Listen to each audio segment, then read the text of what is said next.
BSc in Civil Engineering, Dhaka University of Engineering and Technology. Civil engineering. আচ্ছা, session কত? 14-15 14-15। প্রথম পছন্দ কি? স্যার বিশেষ প্রশাসন। হোমটাউন বরিশাল। জি স্যার। উপজেলার নাম কি? বাকেরগঞ্জ। বাকেরগঞ্জের নামকরণের ইতিহাসটা জানা আছে? জি স্যার। জি বলেন। স্যার ভূষণার জমিদার ছিলেন আগা বাগের খান, ওনার নাম অনুসারে 1797 সালে বাকেরগঞ্জ জেলা হিসেবে মানে বাকেরগঞ্জ নামকরণ করা হয়। জেলা হিসেবে না উপজেলা? জেলা হিসেবে স্যার প্রথমে। পরে স্যার 1993 সালে এটা মানে বরিশাল জেলা নামে প্রতিষ্ঠিত হয়, বাকেরগঞ্জ উপজেলা হয়। তাহলে বরিশালের নামকরণটা কীভাবে হলো?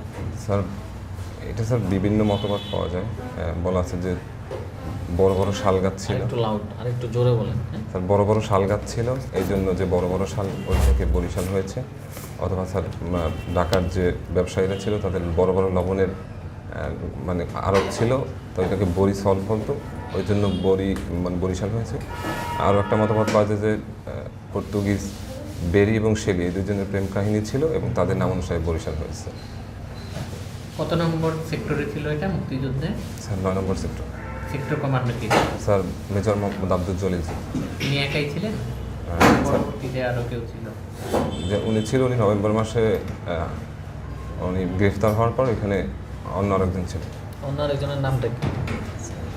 এই মুহূর্তে মনে করতে পারছি না, সরি স্যার। মেজর জলিল কেন গ্রেফতার হয়েছিলেন? স্যার এটা রাজনৈতিক কারণে। কি রাজনৈতিক কারণ? স্যার উনি সমাজতন্ত্রতে বিশ্বাসী ছিলেন। সমাজতন্ত্র বিশ্বাসী ছিলেন আর পলিটিক্সের শিকার হয়েছিলেন। কার পলিটিক্সের শিকার হয়েছিলেন? একজন সেক্টর কমান্ডার মুক্তিযুদ্ধ চলা অবস্থায় গ্রেপ্তার হলেন, কেন হলেন? স্যার এক্স্যাক্টলি বলতে পারবো না স্যার, সরি। আচ্ছা, উনি সমাজতন্ত্রে বিশ্বাসী ছিলেন। কোন সমাজতন্ত্রের দুইটা ধারা ছিল তখন, কোন ধারাতে ছিলেন? সরি স্যার, বলতে পারবো না। বঙ্গবন্ধু চাইছিলেন বাংলাদেশ প্রাচ্যের সুইজারল্যান্ড হোক, সুইজারল্যান্ডকে কেন বাছাই করলেন? স্যার বঙ্গবন্ধুর পররাষ্ট্রনীতি ছিল যে সবার সাথে বন্ধুত্ব, কারোর সাথে শত্রুতা নয়, এবং একটা উন্নত দেশ হিসেবে করতে চেয়েছিলেন, যেটা সুইজারল্যান্ড ছিল নিরপেক্ষ এবং নিরপেক্ষ থাকতে চেয়েছিলেন। সুইজারল্যান্ড নিরপেক্ষ ছিল, ওই জন্য তিনি তার সাথে তুলনা করেছেন। আর কি কারণ হতে পারে? স্যার অনেক উন্নত, সুইজারল্যান্ড অনেক উন্নত ছিল, তিনিও চেয়েছিলেন যে বাংলাদেশ মানে তার ব্যবসা বাণিজ্য আরও ভালো করে অনেক উন্নত হোক, এই জন্য তিনি। আচ্ছা, বঙ্গবন্ধু যখন লন্ডন থেকে দেশে ফিরেন তখন কোন বিমান ব্যবহার করছেন? স্যার এটা ব্রিটিশ PIA 635। আচ্ছা, তাহলে ভারতীয় বিমান কেন তিনি ব্যবহার করেন নাই? স্যার এটা স্যার একটা রাজনৈতিক দূরদর্শিতা ছিল, যে তিনি আর আর স্যার এটা তখন পাকিস্তান থেকে ভারতের আকাশ সীমা নিষিদ্ধ ছিল, এই জন্য তিনি ব্যবহার করতে পারেন। না, কী কারণে তিনি ভারতীয় বিমানটা প্রত্যাখ্যান করলেন? এটা ধর কী মেসেজ দিলেন? স্যার আমরা আসলে বাংলাদেশ স্বাধীনতা লাভ করছে ভারতের সহযোগিতায়, কিন্তু তিনি শুধুমাত্র ভারতের প্রতি মুখাপেক্ষি না হয়ে যে তিনি যে বড় অনেক চিন্তাভাবনা করছেন, এটা তারই পরিচয় দিয়েছেন। উনি কোন হোটেলে অবস্থান করেছিলেন ইংল্যান্ডে যখন ছিলেন? সরি স্যার, এবার তো মনে করতে পারছি না। আচ্ছা ঠিক আছে, আপনার প্রথম পছন্দ বিশেষ প্রশাসন। জি স্যার। বিশেষ প্রশাসনের কোন পদে অন্যান্য ক্যাডার থেকেও ইন্টিগ্রেট করা যায়, মানে স্যার আসতে পারে? জয়েন্ট সেক্রেটারি বলে, ডেপুটি সেক্রেটারি থাকে, এরপরে অন্য পদ থেকে অন্য ক্যাডার থেকেও এখানে একবার আসতে বললেন জয়েন্ট সেক্রেটারি, একবার বলতেছেন ডেপুটি সেক্রেটারি, কোনটা সঠিক কোনটা? স্যার যখন ডেপুটি সেক্রেটারি পদে সে থাকে, এরপরে অ্যাডমিন ক্যাডারে আসতে পারে। মানে ডেপুটি সেক্রেটারি সমমর্যাদার কোনো পদে। সমমর্যাদার অন্য কোনো পদ থেকে ডেপুটি সেক্রেটারি হতে পারে। জি স্যার। জয়েন্ট সেক্রেটারি তো পরে প্রমোশন পেয়ে হবে। তার মানে ডেপুটি সেক্রেটারি পোস্টে কি সরকারের পোস্ট, জি স্যার। তখন আর অ্যাডমিন ক্যাডার আলাদা বলতে কিছু থাকে না।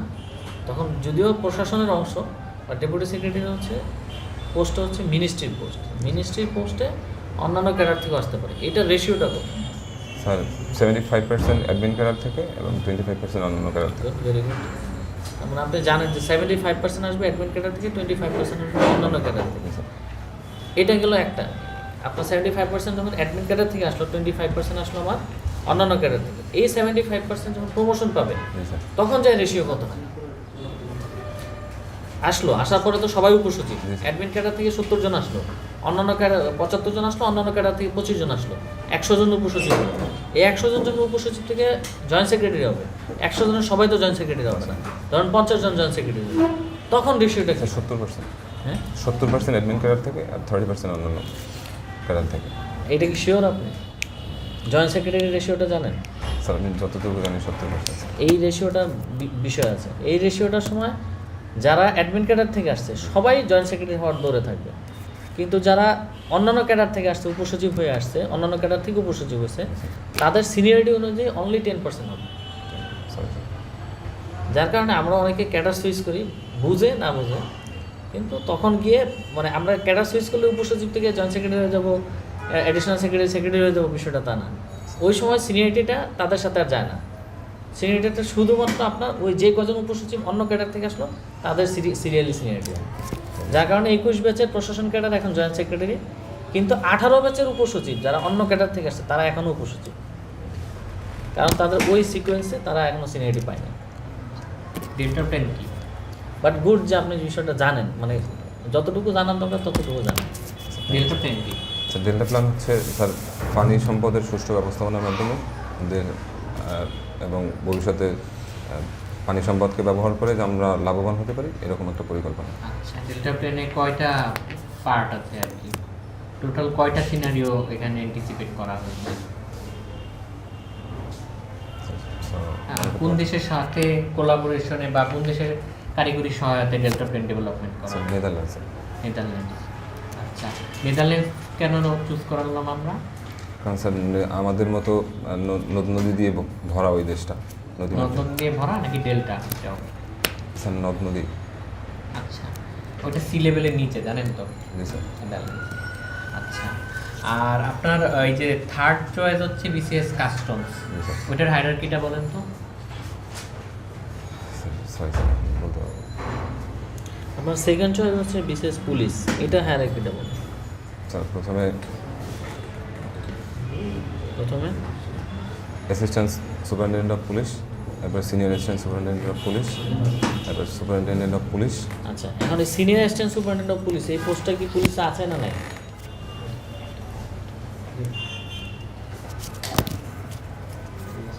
স্যার আছে। আছে। আচ্ছা, senior assistant superintendent of police এই পোস্টটা বাংলাদেশে কোথায় দেখছেন? যা কোথায় আছে? আজ পর্যন্ত কোথাও দেখছেন senior assistant senior assistant superintendent of police আছে? এএসপি আছে। সিনিয়র এএসপি বলতে কোনো পোস্ট আছে? স্যার উনি সার্কেল এসপি। সার্কেলে এএসপি তো এএসপি, সার্কেলে যে বসে সেও এএসপি। সিনিয়র এএসপি কোথায় আছে? বাংলাদেশে সিনিয়র এএসপি বলতে কোনো পোস্ট নেই। এটা যারা বলে তারা না বুঝে বলে। সিনিয়র এএসপি বলতে কোনো পোস্ট নেই। এএসপি তারপরে অ্যাডিশনাল এসপি, এএসপি তারপর হচ্ছে অতিরিক্ত এসপি এর, বুঝতে পারছেন? মাঝখানে যে সিনিয়র এএসপি বলে এটার কোনো পোস্ট বাংলাদেশে নেই।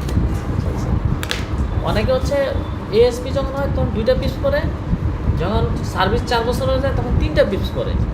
যখন 3টা পিপস পরে সবাই মনে করে সে সিনিয়র এএসপি, আর সিনিয়র এএসপি বলতে কোনো পোস্ট নাই। সে এএসপি কিন্তু তার সার্ভিস 4 বছর হয়েছে, যার কারণে সে সিনিয়র মানে ওই একটা র্যাঙ্ক বেশি পড়ে, এইটুকুই। তার কিন্তু আপগ্রেডেশন হয় না, সে 9 গ্রেডেই বেতন পায়। যখন সে পোস্ট তার প্রমোশন হয় তখন সে অ্যাডিশনাল এসপি। সিনিয়র এসপি বলতে বাংলাদেশে কোনো পোস্ট নেই। 7 নভেম্বর সম্পর্কে ধারণা আছে কিনা? স্যার 7 নভেম্বর 7 নভেম্বর স্যার কেন বিখ্যাত? 7 নভেম্বর তৎকালীন যে সামরিক প্রশাসক ছিলেন জিয়াউর রহমান, ওনাকে একটা অভ্যুত্থানের মাধ্যমে ওনাকে আটক করা হয়। এবং উনি তখন আবার একটা অভ্যুত্থানের মাধ্যমে ওনাকে বের করা হয়। এই দিবসটার নামটা কি? গণসংহতি দিবস বলে কেউ।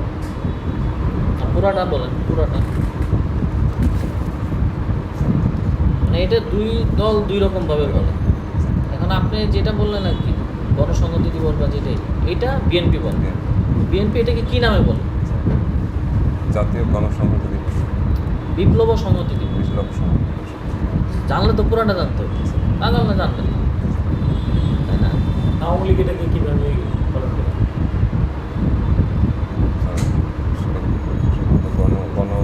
গণতন্ত্র হত্যা দিবস এইটাই। আচ্ছা, তো বাংলাদেশের সিএমএলএ কয়জন? সিএমএলএ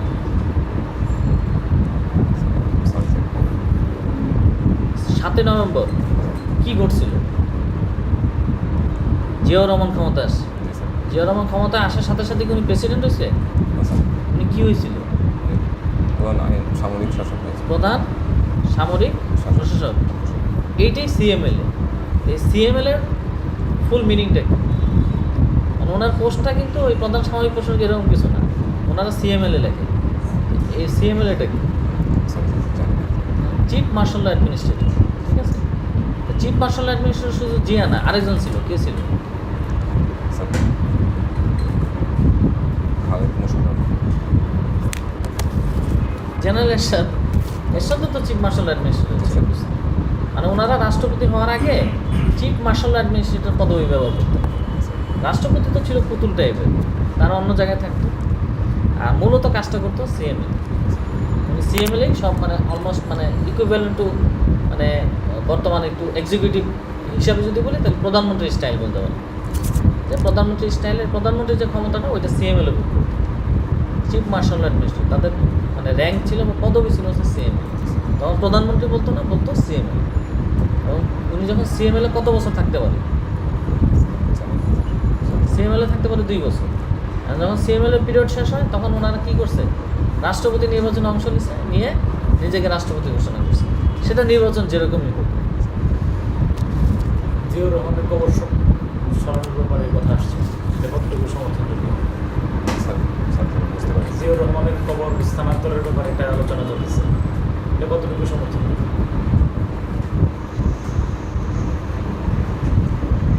স্যার এক্স্যাক্টলি বলতে পারবেন স্যার এই বিষয়ে আমার জানা আছে।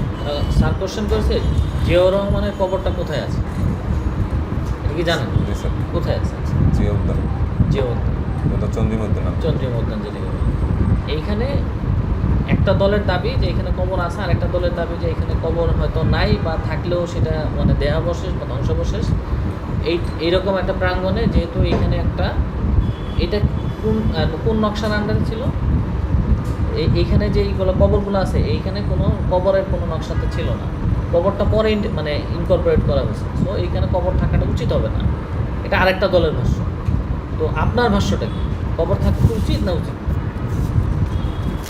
স্যার আমার মনে হয় যে থাকতে পারে। থাকতে পারে।